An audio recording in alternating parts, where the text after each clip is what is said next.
Hello, my name is Atifah Binti Ahmad Fauzi, and I'm going to present my study on the linguistic features of verbal sexual harassment on social media.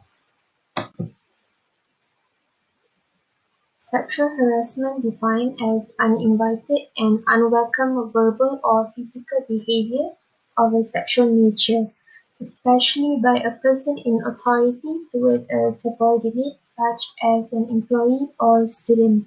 The term is also described as unwanted sexual attention. Sexual harassment is not only subjected to physical activity, but it can be verbal. Generally, verbal sexual harassment is associated with harassment that occurs in the workplace or school. However, today, verbal sexual harassment also happens on social media. Verbal sexual harassment on social networking sites can be seen in posts, tweets, and comments that contain racial, sexist, and homophobic slurs and name calling. So,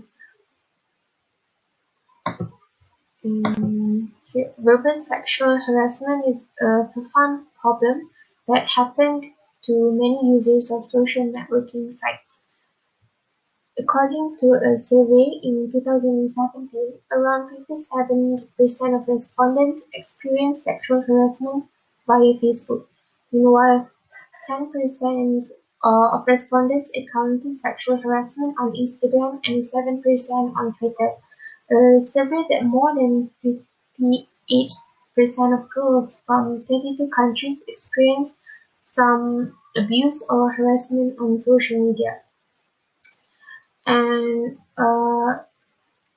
Godbole 2020 mentioned that the use of the 1 in 5 girls reduce or stop their social media usage due to harassment or abuse received in social media. Social media sites like Twitter provide a reporting tools to report any harassment received. However, these tools appear to be ineffective. A poll conducted by Amnesty International reported that women from countries such as the UK, US, Sweden, and Italy felt Twitter's response to the harassment was insufficient. The inadequate response from social media sites in suppressing verbal sexual harassment is why this problem is still happening.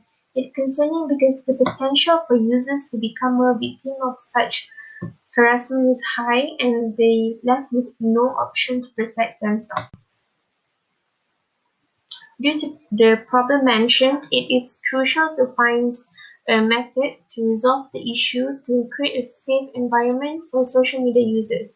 Therefore, this research will study on the linguistic features of verbal sexual harassment on social media to create awareness for social media users when encountering tweets that indicate verbal sexual harassment and help as a guideline to overcome this problem. So here are the research questions and objectives of this study. The first research question is, what are the linguistic features of verbal sexual harassment on social media? The second one is, what are the user's sentiments when they tweet using terms categorized as verbal sexual harassment, such as racial, sexist, and homophobic slurs and name calling? The objectives are to analyze the linguistic features of verbal sexual harassment on social media and to identify users' sentiments when they tweet using terms categorized as verbal sexual harassment, such as racial, sexist, and homophobic slurs and name calling. Next is the literature review. So, verbal sexual harassment is identified as dripping fact, which commonly involves non-physical contact that refers to sexual comments, jokes, homophobic, name-calling, and gestures. Verbal sexual harassment in an online setting could be categorized as two, which are active verbal sexual harassment that initiated by a harasser usually appears in the form of offensive sexual messages, including gender-humiliating comments, dirty jokes, and sexual remarks. Passive verbal sexual harassment is when the perpetrator does not target harassing messages directly to a particular individual, however, to potential receivers. And the examples of verbal sexual harassments are racial, sexist, or homophobic slurs, which are a remark that criticizes someone and is likely to harm their reputation, and name-calling, the act of insulting someone by calling them rude names. These are the previous researchers. There are two that analyze and learn the language for different types of harassment, and to collaboratively created a hand-coded dataset uh, of tweets labeled as harassing or non-harassing to improve the way people interact online. And these are the methodology used for this research. This study target population comprises tweets containing terms categorized as verbal sexual harassment, such as racial, sexist, and homophobic slurs, and name-calling from the social media site Twitter. This research utilized a qualitative research methodology. For the data collection, tweets will be collected from the social media site Twitter, and the data are chosen based on tweets that include slurs and name-calling, which are part of verbal sexual harassment. So for the data analysis, 19 queries created for data collection, which includes terms such as slurs and name-calling. All tweets are collected from the 1st January until the 8th of June of 2021 and collected explicitly from K-pop Twitter users or fan accounts, which are accounts dedicated to celebrities. Data are analyzed using sentiment analysis software, text-to-data. Data collected will be classified into three categories: neutral, positive, and negative. Only tweets labeled as negative will be further analyzed. Uh, for distinguishing, next will be distinguishing selected data over three varieties of slurs: weapon, non-weapon, and expressive slurs. And lastly, the meaning and context of the tweets will be studied to discover whether the tweets are part of verbal sexual harassment, following the example of verbal sexual harassment as the guideline. Um, these are the examples of verbal sexual harassment. You can see unwanted sexual remarks or jokes, body shaming, sexualized comments, use of discriminatory sexual language, and name calling, inciting someone to commit or participate in sexual assault or violence, and more. And the total amount of data retrieved is 49 tweets. All the data recorded will be used for the sentiment analysis to identify Twitter users' opinions and attitudes when users listen to tweets that could lead to verbal sexual harassment. The results showed a higher percentage of negative sentiment from the 49 tweets analyzed. 57% of the tweets are negative, while only 59% of the tweets considered as positive, and the remaining 4% is neutral. From the results, we can interpret that these negative tweets that contain slurs and name-calling could potentially lead to verbal sexual harassment. So these are some of the findings gained from the study. I will only provide some of the results gathered for this presentation. Firstly, racial slur. I classified that these tweets that contain racial slur as weapon use of slurring terms for all because it contains racial slur that targeted towards groups of individuals from East Asia. This racial slur is used for people from East Asia or Southeast Asia and the Chinese language.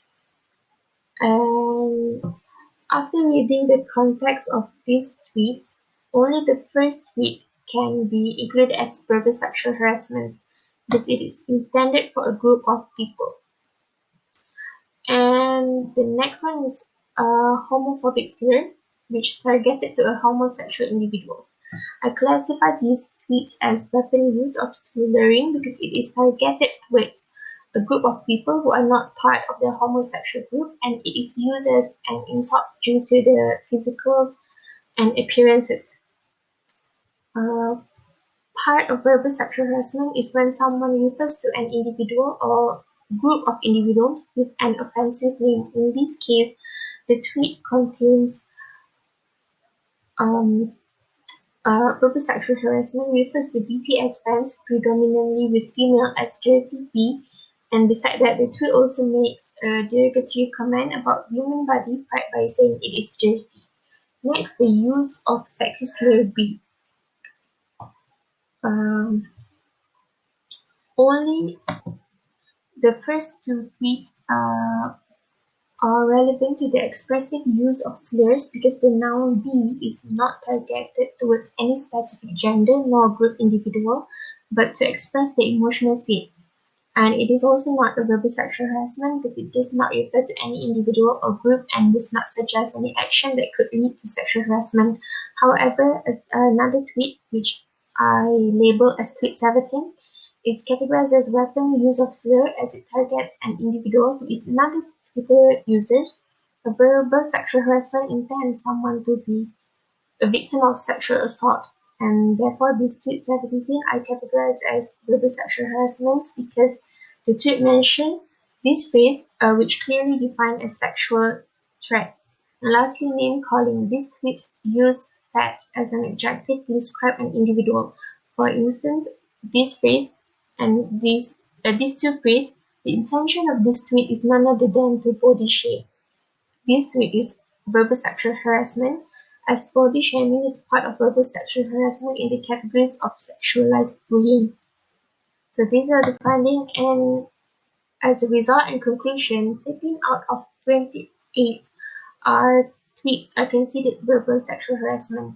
The result of this study indicated that there are still many Twitter users that post tweets using sensitive terms such as racial, sexist, and homophobic slurs and name calling to express their feelings and convey their thoughts that lead to verbal sexual harassment. These accounts that commit verbal sexual harassment are also from a fan account which protected their real identity, thus making them a vile person on social media. It is also important to note that most of these fan accounts are handled mostly by teenagers at the young age of 13. So the stricter guidelines on being a mindful Twitter user should be considered because anyone can be an offender of verbal sexual harassment and more users are prone to become victims. Social media sites could consider preventing offensive terms that could lead to verbal sexual harassment from being tweeted or posted, and the social networking sites should improve their reporting tools to protect users subjected to verbal sexual harassment. And if the actions are taken, a safe environment for online users could be created and verbal sexual harassment could be prevented from happening. That's all from me. Thank you for listening.